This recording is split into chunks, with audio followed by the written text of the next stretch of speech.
Xususiy maktab faoliyati uchun moslashtirilgan holatda 100% ta'mirdan chiqqan mana shu ko'rib turgan binoyimiz srochniy yaxshi narxlarda ijaraga beriladi.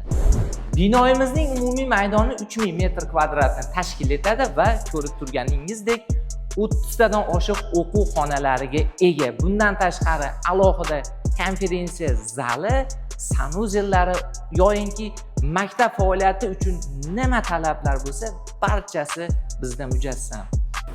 Binoyimizning oldi qismida 6 sotidan iborat mana shunday ko'rib turganingizdek o'zini alohida hovlisi mavjud. Bundan tashqari binoyimizda bolalar xavfsizligini ta'minlash hamda begonalar kirishini oldini olish maqsadida mana shunday qo'riqlash xonamiz va turniket tizimlari o'rnatilgan. Aytgancha, lokatsiya hamda bino ijarasi bo'yicha ma'lumotlarni bilish uchun telefon raqamlarimizga murojaat qilishingiz mumkin.